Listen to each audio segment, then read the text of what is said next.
السلام علیکم ورحمۃ اللہ وبرکاتہ۔ بسم اللہ الرحمن الرحیم۔ دوستو، آج صحابی رسول کا ایک ایسا واقعہ آپ کو سنانے جا رہا ہوں جو آپ کے ایمان کو تر و تازہ کر دے گا، اس لیے پورا ویڈیو دیکھیں، اور اگر آپ نے اب تک میرے چینل کو سبسکرائب نہیں کیا ہے تو پلیز سبسکرائب کر لیں۔ ناظرین، حضرت طفیل ابن عمرو الدوسی رضی اللہ تعالی عنہ زمانہ جاہلیت میں قبیلہ دوس کے اشراف اور سرداروں میں ایک ممتاز سردار تھے، اور عرب کے چند گنے چنے بہادروں میں ان کا شمار ہوتا تھا۔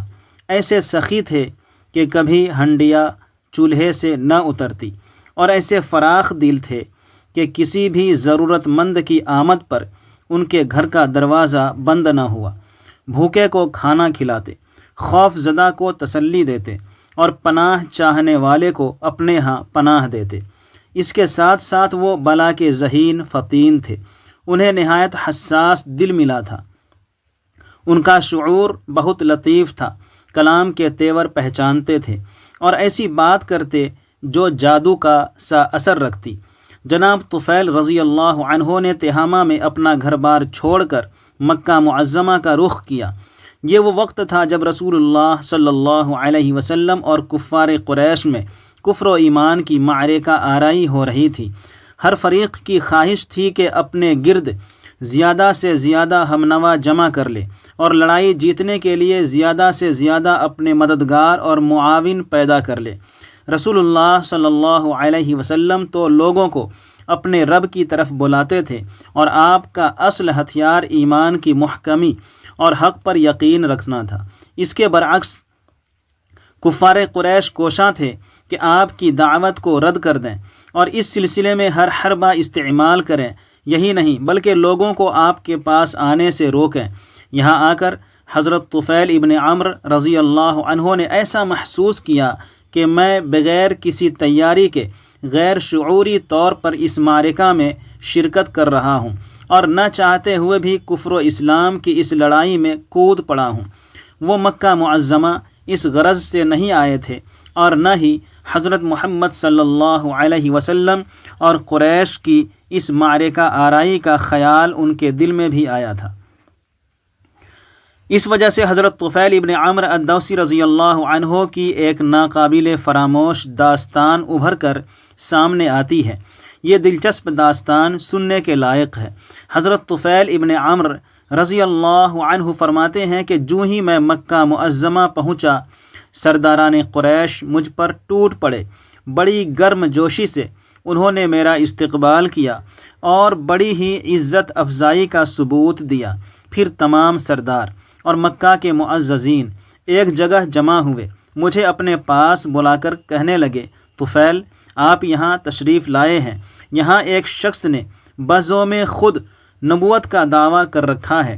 اس نے ہمارے خیالات کو چوپٹ کر دیا ہے، ہم میں پھوٹ ڈال دی ہے، اور ہمیں پارا پارا کر دیا ہے۔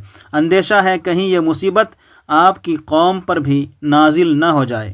ہماری یہ مخلصانہ تجویز ہے کہ آپ اس شخص کو منہ نہ لگائیں، اور نہ اس سے کلام کریں، اور نہ اس کی کوئی بات سنیں، اس لیے کہ اس کی بات میں جادو کا اثر ہے۔ یہ باپ کو بیٹے سے، بھائی کو بھائی سے، اور خاوند کو بیوی سے جدا کر دیتا ہے۔ حضرت طفیل رضی اللہ عنہ فرماتے ہیں، بخدا وہ مسلسل مجھے حضرت محمد صلی اللہ علیہ وسلم کی طرف منسوب عجیب و غریب داستانیں سناتے رہے اور مجھے ڈراتے رہے، یہاں تک کہ میں نے دل میں ٹھان لی کہ میں آپ کے قریب تک نہیں پھٹکوں گا، اور نہ آپ سے بات کروں گا، اور نہ ہی آپ کی بات سنوں گا۔ صبح کے وقت میں جب طواف کعبہ اور بیت اللہ میں رکھے گئے بتوں سے برکت حاصل کرنے کے لیے گھر سے نکلا، جن کی کہ ہم بہت تعظیم کیا کرتے تھے، تو از راہ احتیاط میں نے اپنے کانوں میں روئی ٹھونس لی کہ مبادا میرے کانوں میں کوئی بات پڑ جائے۔ حضرت محمد صلی اللہ علیہ وسلم کعبہ کے پاس کھڑے نماز اور عبادت میں مشغول تھے۔ ان کی نماز اور عبادت کا انداز بالکل مختلف تھا۔ مجھے اس منظر نے گھائل کر دیا آپ کا یہ طریق عبادت مجھے ایسا بھایا کہ رگ رگ میں مسرت کی ایک لہر دوڑ گئی۔ دل ہی دل میں محسوس کیا کہ غیر ارادی طور پر آہستہ آہستہ آپ کے قریب ہوتا جا رہا ہوں، یہاں تک کہ بالآخر میں سچ مچ آپ کے قریب ہو گیا۔ اللہ تعالیٰ کو بھی شاید یہی منظور تھا کہ میں آپ کی چند باتیں ہی سن لوں، چنانچہ میں نے رسول اللہ صلی اللہ علیہ وسلم سے عمدہ اور اچھی باتیں سنی۔ اس پر دل میں خیال آیا، طفیل، بڑے افسوس کی بات ہے، تو ایک دانش مند شاعر ہے، حسن و قبح کو خوب پہچانتا ہے۔ یہ شخص جو کچھ بھی کہتا ہے سن لینے میں حرج ہی کیا ہے۔ اس نے اگر کوئی معقول بات کی تو مان لینا، بری بات کی تو دامن جھٹک کر الگ ہو جانا۔ جناب طفیل رضی اللہ عنہ فرماتے ہیں، میں وہاں مسجد میں ہی ٹھہرا رہا، یہاں تک کہ رسول اقدس صلی اللہ علیہ وسلم عبادت سے فارغ ہو کر اپنے گھر کو چل دیے۔ میں بھی آپ کے پیچھے چل پڑا۔ جب آپ اپنے گھر میں داخل ہو گئے تو میں آپ کے ساتھ وہاں پہنچ گیا۔ میں نے عرض کی، یا رسول اللہ صلی اللہ علیہ وسلم، آپ کی قوم نے مجھ سے آپ کے بارے میں بہت سی باتیں کی ہیں۔ مجھے یہ مسلسل ڈراتے اور خوف زدہ کرتے رہے کہ کہیں میں آپ کی باتیں سن کر متاثر نہ ہو جاؤں۔ چنانچہ میں نے احتیاط کے طور پر اپنے کانوں میں روئی ٹھونس لی تاکہ آپ کی بات نہ سن سکوں، لیکن منشائے الہی یہ تھی کہ میں آپ کی باتیں بہرحال سنوں۔ واللہ میں نے نہ صرف آپ کی باتیں سنی بلکہ آپ کی ہر بات مجھے اچھی لگی۔ ازراہ کرم، آپ مجھے اپنا پیغام سنائیں۔ رسول اقدس صلی اللہ علیہ وسلم نے اپنی دعوت پیش کرتے ہوئے سورہ اخلاص اور فلق کی تلاوت فرمائی۔ بخدا اس سے پہلے نہ تو میں نے اس سے بہتر کوئی کلام سنا تھا اور نہ آپ کے پیغام سے بڑھ کر عدل و انصاف پر مبنی کوئی اور پیغام میرے کانوں میں پڑا تھا۔ اس موقع پر میں نے بیعت کی غرض سے رسول اللہ صلی اللہ علیہ وسلم کے آگے ہاتھ پھیلا دیے اور کلمہ طیبہ پڑھ کر اس بات کی شہادت دی کہ اللہ تعالیٰ کے سوا کوئی عبادت کے لائق نہیں، اور یہ کہ حضرت محمد صلی اللہ علیہ وسلم اللہ تعالیٰ کے رسول ہیں۔ اس اقرار کے ساتھ میں دارِ اسلام میں داخل ہو گیا۔ جناب طفیل رضی اللہ عنہ بیان کرتے ہیں، کچھ عرصہ میں مکہ معظمہ ہی میں قیام پذیر رہا اور احکام اسلام کی تعلیم حاصل کرتا رہا حتی الامکان۔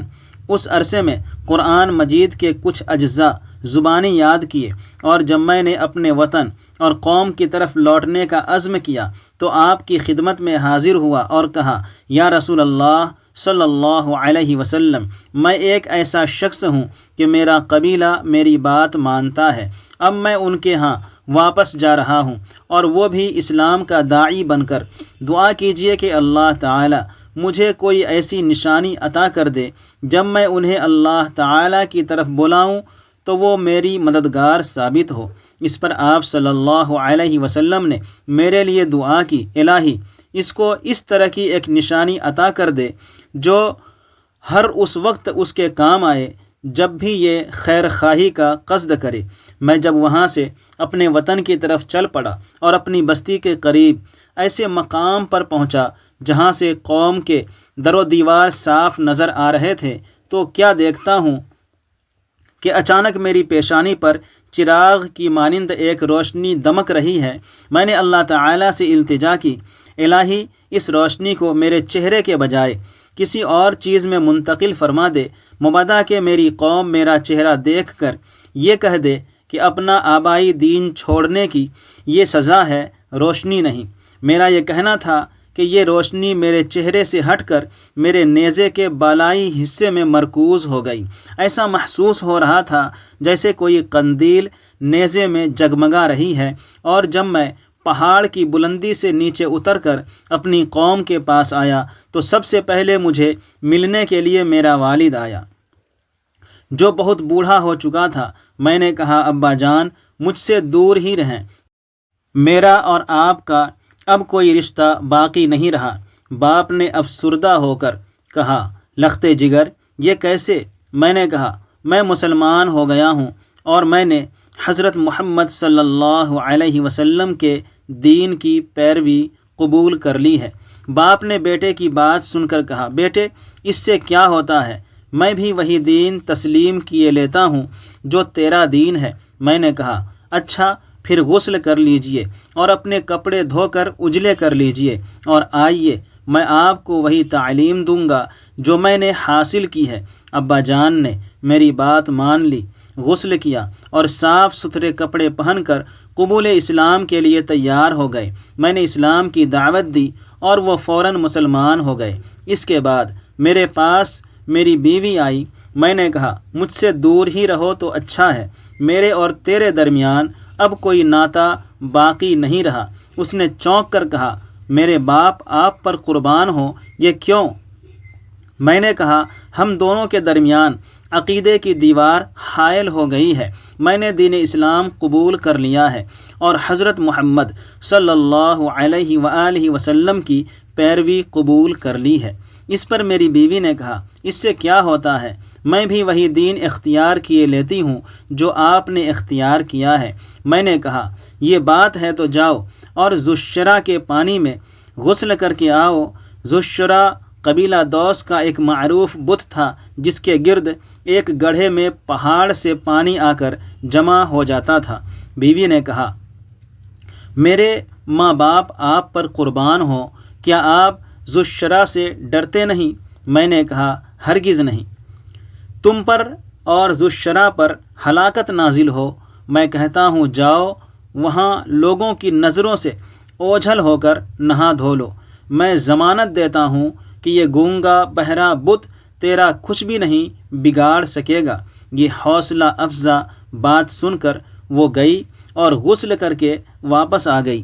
میں نے اس کے سامنے اسلام کی سادہ اور پرتاثیر دعوت پیش کی جس کو اس نے خندہ پیشانی کے ساتھ قبول کیا اور وہ مسلمان ہو گئی۔ اس کے بعد میں نے براہ راست قبیلہ دوس کو اسلام کی طرف بلایا۔ حضرت ابو ہریرہ رضی اللہ تعالی عنہ کے علاوہ ہر ایک نے اسلام قبول کرنے میں ہچکچاہٹ کا اظہار کیا۔ اس گروہ میں حضرت ابو ہریرہ رضی اللہ تعالی عنہ ہی تنہا ایسے سلیم الطبع شخص تھے جنہوں نے بغیر کسی تأمل کے اسلام کا پیغام دل کی گہرائیوں میں اتار لیا۔ حضرت طفیل رضی اللہ عنہ بیان فرماتے ہیں ایک دفعہ میں رسول اللہ صلی اللہ علیہ وآلہ وسلم کی خدمت اقدس میں مکہ معظمہ حاضر ہوا اور حضرت ابو ہریرہ رضی اللہ عنہ بھی میرے ساتھ تھے۔ نبی اکرم صلی اللہ علیہ وآلہ وسلم نے مجھ سے دریافت فرمایا طفیل صورتحال کیا ہے؟ میں نے عرض کی حضور لوگوں کے دلوں پر پردے پڑے ہوئے ہیں، کفر نے شدت اختیار کر لی ہے اور قبیلہ دوس پر فسق و فجور اور نافرمانی کا خصوصیت سے غلبہ ہے۔ یہ سننا تھا کہ رسول اللہ صلی اللہ علیہ وسلم اٹھے، وضو کیا، نماز پڑھی اور آسمان کی طرف ہاتھ اٹھا کر کچھ کہنا چاہا۔ حضرت ابو ہریرہ رضی اللہ عنہ فرماتے ہیں کہ جب میں نے آپ کو اس حالت میں دیکھا تو میں دل ہی دل میں ڈر گیا کہ مبادا میری قوم کو بددعا دیں اور وہ ہلاک ہو جائے۔ میں نے افسردگی کے عالم میں کہا ہائے میری قوم، لیکن رحمت دو عالم رسول معظم صلی اللہ علیہ وآلہ وسلم نے جو فرمایا وہ یہ تھا الہی قبیلہ دوس کو ہدایت دے، الہی قبیلہ دوس کو ہدایت دے، الہی قبیلہ دوس کو ہدایت دے۔ پھر آپ نے حضرت طفیل رضی اللہ عنہ کی طرف متوجہ ہو کر ارشاد فرمایا اب آپ اپنی قوم کے پاس بے دھڑک جائیں، ان کے ساتھ نرمی کا برتاؤ کریں اور اسلام کی دعوت انہیں دیں۔ حضرت طفیل رضی اللہ عنہ فرماتے ہیں میں مسلسل سرزمین دوس میں لوگوں کو اسلام کی دعوت دیتا رہا یہاں تک کہ رسول اللہ صلی اللہ علیہ وآلہ وسلم ہجرت کر کے مدینہ منورہ تشریف لے گئے۔ یہاں پہنچ کر بدر، احد اور خندق ایسی ہولناک جنگوں کا آپ کو سامنا کرنا پڑا۔ اس کے بعد مدینہ منورہ میں حضور نبی کریم صلی اللہ علیہ وسلم کی خدمت اقدس میں حاضری دی۔ اس دفعہ میرے ہمراہ قبیلہ دوس کے تقریباً 80 گھرانے تھے جو نعمت اسلام سے مشرف ہو چکے تھے اور ان کی اسلامی حالت بہت بہتر تھی۔ رسول اللہ صلی اللہ علیہ وسلم ہمیں دیکھ کر نہ صرف بہت خوش ہوئے بلکہ دوسرے مسلمانوں کے ساتھ خیبر کے مال غنیمت سے ہمیں بھی مقرر حصہ دیا۔ ہم نے التجا کی، یا رسول اللہ صلی اللہ علیہ وسلم، ہر جنگ میں ہمیں میمنہ میں رکھیے، یعنی لشکر کے دائیں پہلو پر، اور لفظ مبرور ہمارا شعار مقرر فرما دیجیے۔ حضرت طفیل رضی اللہ عنہ فرماتے ہیں، میں نے عرض کی، یا رسول اللہ صلی اللہ علیہ وسلم، بہتر یہ ہے کہ آپ مجھے عمرو ابن حممہ کے بت ذوالکفین کی طرف روانہ کریں تاکہ میں اسے نظر آتش کر سکوں۔ چنانچہ رسول اکرم صلی اللہ علیہ وسلم نے مجھے وہاں جانے کی اجازت دے دی۔ میں اپنی قوم میں سے ایک جماعت لے کر اس بت کی طرف چل پڑا۔ جب میں اور ساتھی وہاں پہنچے اور اسے جلا ڈالنے کا ارادہ کیا تو کیا دیکھتا ہوں، ہمارے ارد گرد عورتوں، مردوں اور بچوں کی ایک بھیڑ جمع ہو گئی۔ یہ سب اس بات کے منتظر تھے کہ اگر ہم نے ذوالکفین بت کو ذرا بھی نقصان پہنچایا تو آسمان سے بجلی گر کر ہمیں بھسم کر ڈالے گی۔ ان پجاریوں کی موجودگی میں میں بت کی جانب بڑھا اور بت کے عین دل میں آگ بھڑکا دی۔ اس وقت میری زبان پر رجزیہ اشعار تھے جن کا ترجمہ یہ ہے، اے ذوالکفین، میں تیرے پجاریوں میں نہیں ہوں، ہماری پیدائش تیری پیدائش سے کہیں پہلے ہوئی، آج میں آگ تیرے دل میں بھڑکا رہا ہوں۔ یہ اشعار کہے اور اسے نظر آتش کر دیا۔ دیکھتے ہی دیکھتے آگ نے اسے اپنا لقمہ بنا لیا اور یہ جل کر راکھ بن گیا۔ اس کے جل جانے سے شرک کی جڑ بھی کٹ گئی اور پورا قبیلہ اسلام کی آغوش میں آ گیا اور پھر اپنے حسن اسلام کا ثبوت بھی دیا۔ اس کے بعد میں رسول اللہ صلی اللہ علیہ وسلم کی صحبت میں رہا، یہاں تک کہ اللہ تعالیٰ کے فضل و کرم سے مکہ فتح ہو گیا۔ حضرت طفیل ابن عمرو دوسی رضی اللہ عنہ نے آخری دم تک رسول اکرم صلی اللہ علیہ وآلہ وسلم کا ساتھ دیا۔ آپ کے وصال کے بعد حضرت صدیق اکبر رضی اللہ عنہ جب مسند خلافت پر فائز ہوئے تو حضرت طفیل ابن عمرو رضی اللہ عنہ خلیفہ رسول علیہ السلام کی خدمت میں حاضر ہوئے اور یقین دلایا کہ میری ذات، میری تلوار اور میرا بیٹا آپ کی تائید و نصرت کے لیے وقف ہے۔ جب ارتداد کی جنگیں چھڑیں اور کفر و الحاد کا شعلہ بھڑکا تو حضرت طفیل ابن عمرو رضی اللہ عنہ مسیلمہ کذاب کے ساتھ جنگ لڑنے کے لیے مسلمانوں کے لشکر میں مقدمۃ الجیش کی حیثیت سے شامل ہو کر نکل کھڑے ہوئے۔ اس وقت ان کے ہمراہ ان کا بیٹا عامر بھی تھا۔ یمامہ کی طرف روانگی کے سلسلے میں ابھی وہ راستے ہی میں تھے کہ انہوں نے ایک خواب دیکھا۔ اپنے ساتھیوں سے انہوں نے کہا، میں نے ایک خواب دیکھا ہے، میں اس کی تعبیر معلوم کرنا چاہتا ہوں۔ ساتھیوں نے دریافت کیا، آپ نے خواب میں کیا دیکھا؟ فرمایا، میں نے خواب میں دیکھا کہ میرا سر مونڈ دیا گیا ہے اور ایک پرندہ میرے منہ سے نکل کر اڑ گیا ہے اور ایک عورت نے مجھے اپنے پیٹ میں چھپا لیا ہے۔ میں نے یہ بھی دیکھا کہ میرا بیٹا عمرو بھی تیزی سے بھاگتا ہوا میرے پیچھے پیچھے آ رہا ہے، لیکن میرے اور اس کے درمیان کوئی چیز حائل ہو گئی ہے۔ تمام ساتھیوں نے کہا، خواب تو اچھا ہے۔ انہوں نے کہا، بخدا میں نے اس کی ایک تعبیر کی ہے۔ سر منڈانے سے یہ مراد ہے کہ میرا سر کاٹ دیا جائے گا۔ پرندہ جو میرے منہ سے نکل کر اڑ گیا، اس کے معنی یہ ہے کہ میری روح پرواز کر جائے گی، اور وہ عورت جس نے مجھے اپنے پیٹ میں چھپا لیا ہے زمین ہے جو کھودی جائے گی اور مجھے اس میں دفن کر دیا جائے گا۔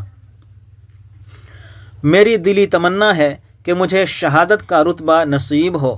رہا میرے بیٹے کا تیزی سے میرے پیچھے بھاگنا، تو اس سے یہ مراد ہے کہ وہ بھی میری طرح شہادت کی تلاش میں سرگرداں رہے گا جو میرا مقدر ہے، لیکن اسے شہادت کا مقام میرے بعد اس وقت ملے گا جب اللہ تعالیٰ کو منظور ہوگا۔ معرکہ یمامہ میں اس جلیل القدر صحابی حضرت طفیل ابن عمرو دوسی رضی اللہ تعالی عنہ کو بڑی کڑی آزمائشوں سے دوچار ہونا پڑا، اور اس معرکہ میں لڑتے ہوئے اور طرح طرح کی آزمائشوں سے گزرتے ہوئے جام شہادت نوش فرمانے کی سعادت حاصل کی، اور ان کا بیٹا عمرو بھی لگاتار دشمنوں سے برسر پیکار رہا، یہاں تک کہ زخموں نے اسے چور کر دیا، اور یہ اس طرح ارض یمامہ میں اپنے باپ کو اور اپنا کٹا ہوا ہاتھ چھوڑ کر مدینہ لوٹ آیا۔ حضرت عمر بن خطاب رضی اللہ تعالی عنہ کے دور خلافت میں ایک مرتبہ حضرت عمرو ابن طفیل رضی اللہ عنہ آپ سے ملاقات کے لیے تشریف لائے۔ دسترخوان بچھا، اس وقت متعدد لوگ آپ کے پاس بیٹھے ہوئے تھے، آپ نے سب کو کھانے کی دعوت دی۔ حضرت عمرو ابن طفیل رضی اللہ عنہ ایک طرف الگ ہو کر بیٹھے رہے۔ فاروق اعظم رضی اللہ عنہ نے دریافت کیا، کیا بات ہے؟ ایسا تو نہیں ہے کہ آپ اپنے کٹے ہوئے ہاتھ کی وجہ سے شرم محسوس کر رہے ہیں؟ جواب دیا، امیر المؤمنین، بالکل یہی بات ہے۔ آپ نے ارشاد فرمایا، خدا کی قسم اس وقت آپ کے علاوہ کسی کو یہ شرف حاصل نہیں ہوا کہ اس کے جسم کا ایک حصہ اس سے پہلے جنت میں پہنچ جائے، یعنی ان کا وہ ہاتھ جو کٹ کر ان سے پہلے جنت میں پہنچ چکا ہے۔ حضرت عمرو بن طفیل رضی اللہ عنہ کو شہادت سے فیضیاب ہونے کا خواب اسی وقت نظر آنے لگا جب یہ اپنے باپ سے جدا ہو گئے تھے۔ غزوہ یرموک نے ان کے خواب کو پورا کر دیا۔ دیگر مجاہدین کے ساتھ یہ جہاد میں کود پڑے اور دشمنوں سے لڑتے ہوئے اس جام شہادت کو نوش فرمایا جس کی ان کے والد نے تمنا کی تھی۔ حضرت طفیل ابن عمرو دوسی رضی اللہ عنہ پر خدا تعالیٰ کی رحمت ہو، یہ خود بھی شہید ہوئے اور ایک شہید کے باپ ہونے کا انہیں شرف بھی حاصل ہوا۔ ناظرین، یہ ویڈیو آپ کو کیسی لگی کمنٹ کریں، ویڈیو کو لائک اور چینل کو سبسکرائب کر لیں۔ خدا حافظ۔